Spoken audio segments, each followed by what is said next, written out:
Y ahora vamos con otro tema que tiene que ver con un descubrimiento que José Miguel Hidalgo va a presentarles y que tiene que ver con algo que nos preocupa mucho a todos, porque últimamente hay tanta violencia en nuestro país y los crímenes son cada vez más violentos, que el hecho de que las armas que son peligrosas, que son potentes, que son buenas armas, no estén bien custodiadas es algo que realmente es gravísimo. Y lo que nos presenta José Miguel en el siguiente reportaje es algo dramático. Armas del ejército que debieron estar cuidadosamente guardadas, resulta que fueron manipuladas, cambiadas, destruidas, les cambiaron piezas. ¿Quién sabe qué más habrá pasado con esas armas? Vea este reportaje. Acá puedo apreciar que ni siquiera cuadra, ni siquiera es simétrico el encastrado.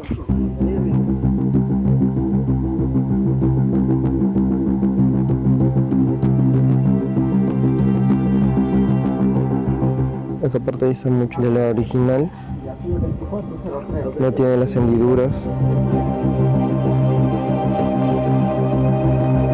Lo que está viendo son armas del ejército peruano canibalizadas. Armas de guerra modelo Galil, calibre 5.56 de fabricación israelí, aunque hoy podríamos decir que son de fabricación artesanal. La palanca está atorada, la palanca de armar no guarda ningún tipo de similitud con la original. 111 fusiles de guerra fueron manipulados, transformados, rehechos de manera artesanal, convirtiéndolas literalmente en armas hechizas.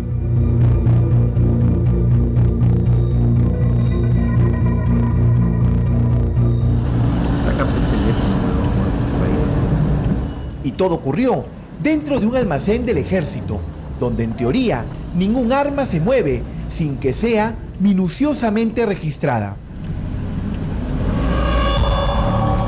Aunque cueste creerlo, en la misma instalación militar, nadie se había dado cuenta que varias partes de estas poderosas armas de guerra habían sido reemplazadas por componentes que no son originales. Pieza por pieza, hasta dejarlas así, un cañón deteriorado y con el corazón del arma completamente transformado. Un caso tan grave que ha llevado a que la Procuraduría del Ejército, después de 3 largos años de sospechosas demoras y sin responsable descubierto, recién denuncie la desaparición de la parte más importante de 111 fusiles Galil 5.56. ¿Cómo y desde cuándo desaparecieron las piezas de estas armas? Aquí empieza todo. Es justamente en el almacén número 1 donde el comandante Durán descubre en el año 2021 que 111 fusiles modelo Galil 5.56 no tenían el cajón de mecanismos. La historia se empieza a contar.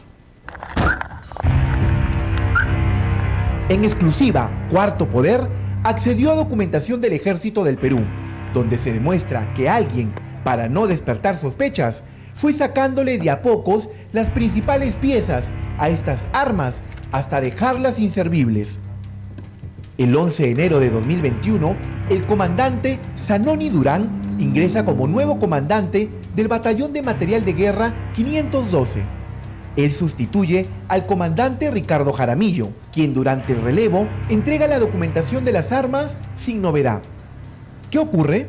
El entrante Durán descubre que 111 fusiles habían sido manipulados y que varias partes eran maquetas. Se detectaron estas ocurrencias. ¿Quién las detectó, perdón?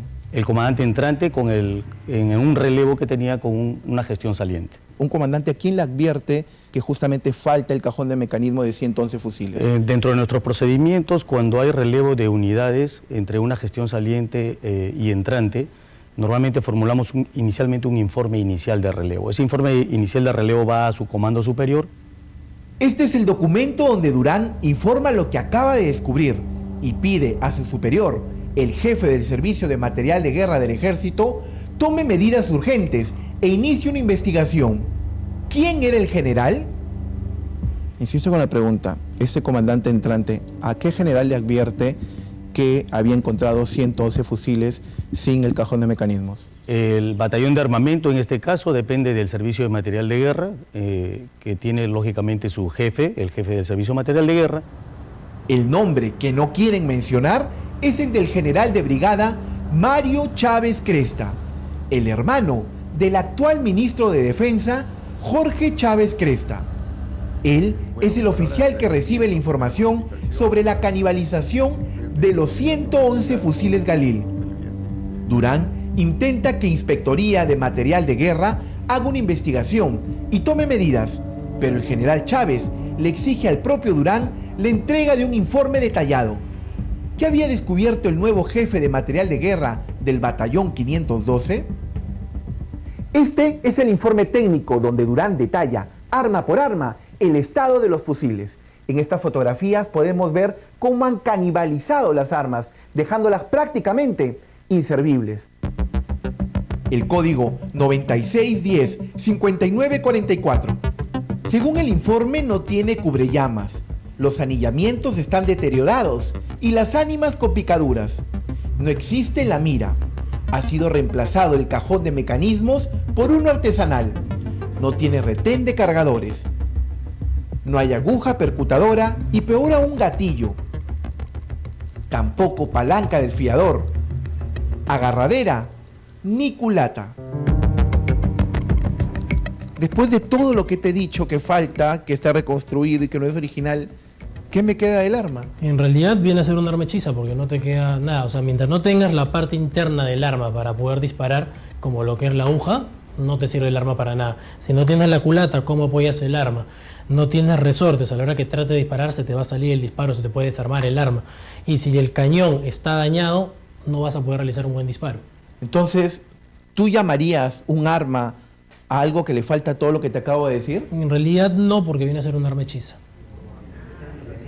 Parte de sus componentes no son originales o hechizos, vale decir, se ha reemplazado el original por algunos componentes que han sido fabricados de manera artesanal. Durán hace un resumen de sus hallazgos y le envía el documento a su jefe, el general Mario Chávez Cresta.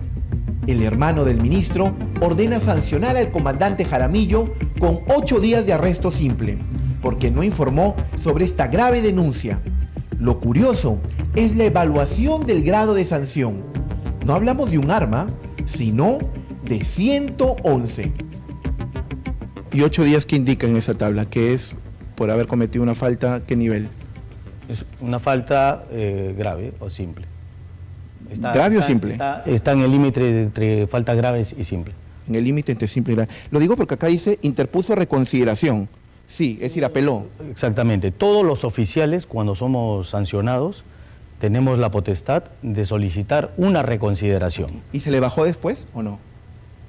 Tenemos conocimiento de que fue admitida su sanción. No tengo en estos momentos el Entonces no fueron 8 días.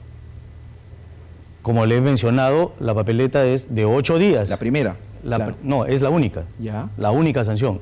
Lo que sucede es que hay un trámite administrativo que le permite al oficial pedir una reconsideración. Finalmente fue una sanción leve. ¿Cuál fue el castigo por los 111 fusiles Galil? Quedarse en la base.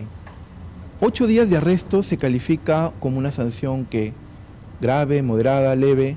Para un oficial, tener un solo día de arresto le significa... No, pero hay protocolos que indican 8 días. Un día de arresto simple para un oficial tiene un impacto en su carrera. No, lo entiendo, pero acá dice arresto simple. 8 días de arresto simple es muy perjudicial para un oficial. Perjudicial, así lo califica el ejército. Sin embargo, hoy la situación de los oficiales es diferente. ¿Los implicados siguen en las Fuerzas Armadas? ¿Siguen en el ejército, por ejemplo? ¿El comandante Jaramillo sigue? Tengo entendido que el comandante Jaramillo se encuentra trabajando en la 5ª División de Ejército. ¿Y el que denunció en un inicio, el comandante Durán, sigue? Tengo entendido que el comandante Durán el año pasado ya pasó al retiro, ¿no?, por un proceso de renovación. Lo grave es cómo los responsables de las armas pretendieron solucionar el faltante de los fusiles Galil. Según el documento 389, con fecha 5 de noviembre de 2021, el general Chávez Cresta solicita que se cumpla la disposición de dar de baja al armamento mediante el método de destrucción, es decir, que lo fundan. Esto significaba, en buena cuenta, que las armas dejaban de ser parte del armamento del ejército por un procedimiento habitual, como si no hubiese existido ninguna irregularidad, pese a haberlas encontrado totalmente canibalizadas. Durán, el comandante que hizo la denuncia, no estuvo de acuerdo. Estaban en un trámite para disposición final, vale decir, iban a pasar a otro almacén para que posteriormente espere la orden de destrucción del material. Destrucción. Correcto. Pero acaban de advertir que alguien había manipulado de manera artesanalmente el cajón de mecanismos. ¿Es normal que si alguien advierte que 111 fusiles han sido justamente manipulados allí, se ordene quemar la única prueba que va a servir para una investigación? Justamente dentro de los trámites administrativos se advierte esta ocurrencia y esto se retrotrae. A inicios del año 2022 y con el proceso todavía en curso, se nombra a un nuevo jefe de material de guerra del ejército, al general Aldo Cornejo, quien ordena que Inspectoría haga un nuevo informe detallado del material de guerra que existía en el batallón 512. Allí se concluye que son armas réplica artesanal con componentes no originales reconstruidos artesanalmente. Por esta razón, consideran que las 111 armas son inservibles e irrecuperables.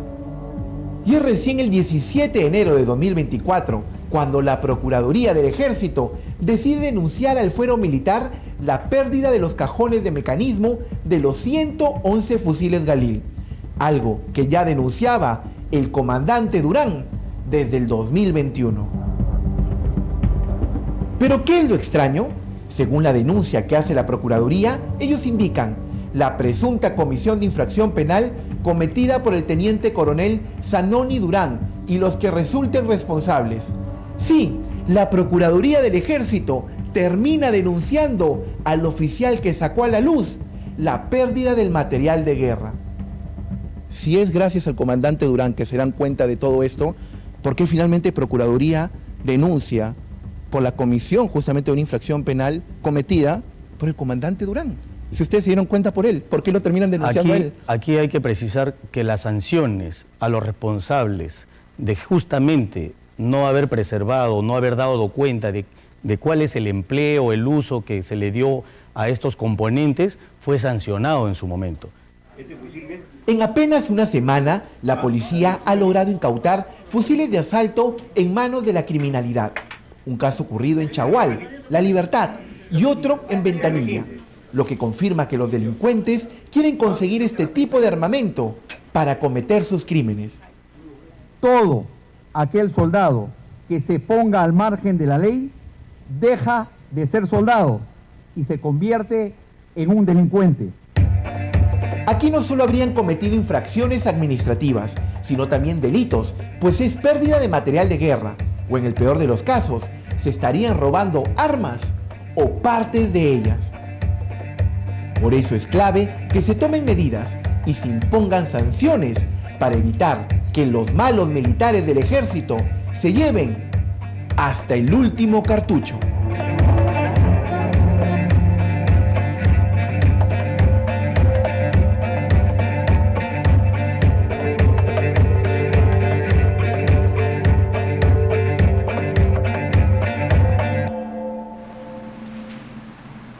El problema no es solo que se lo lleven, sino a dónde se lo llevan y para qué se lo llevan. Y por eso vamos a conversar con José Miguel Hidalgo, que está aquí con nosotros. Bienvenido, José Miguel, que nos va a mostrar cómo se desarmaron estas armas y cuáles son las piezas que se sacaron. Y después vamos a ver a dónde se supone que han ido. José Miguel, cuéntanos un poco, cuéntale al público cómo era esta arma y cómo se fue desarmando. Sol, ¿qué tal? ¿Cómo están? Muy buenas noches. Lo más importante es determinar este tipo de arma es solo del uso del ejército. Por eso era muy importante el cuidado de este armamento. Lo tenemos en pantalla, es un fusil de asalto Galil 5.56.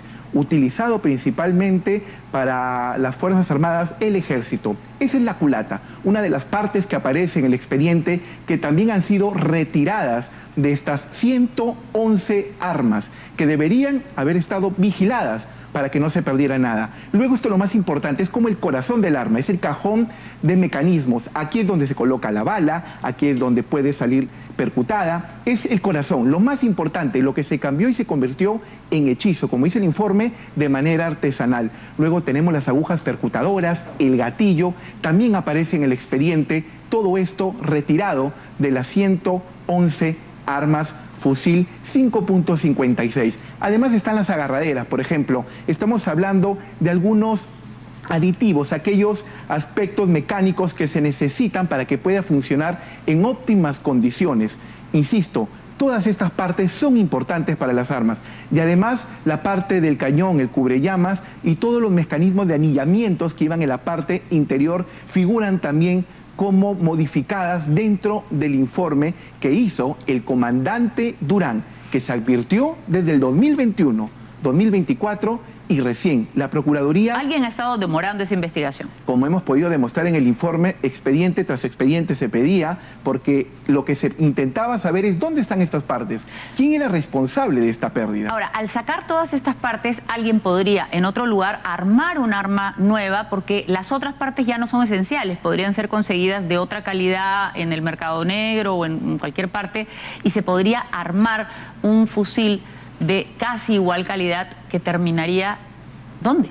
Bueno, es justamente lo que se tiene que investigar y Procuraduría responder, porque lo que se sospecha es que vaya justamente a la criminalidad. Hemos visto esta semana bandas detenidas con fusiles de asalto. Esto ya nos da una línea de sospecha de quiénes están necesitando las partes de estas armas, porque las van sacando de alguna manera, como se dice, canibalizando pieza por pieza, para que de esa manera, cuando exista algún estudio de contabilidad de la cantidad de armas, no se sospeche de la pérdida de un arma completa. Van sacándolo por piezas. Y lo peor es que las transforman, porque según el informe dice que son ahora hechizas. Las modificaron y las volvieron de manera artesanal, para que cuando verifiquen el número de armas, simplemente las contabilicen y no se dan cuenta que lo que tenían enfrente, lo que dice el informe, era una maqueta. Así la llaman.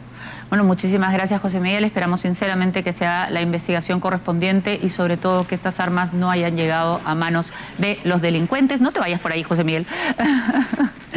Y sí, decía que sobre todo no se vayan a manos de los delincuentes. Y por eso les decía al principio de este reportaje que más allá de lo que significa en términos de deshonestidad y de dolor que nos causa que dentro del ejército haya gente que sea capaz de hacer esto, esto nos pone en peligro a todos. Por eso es importante.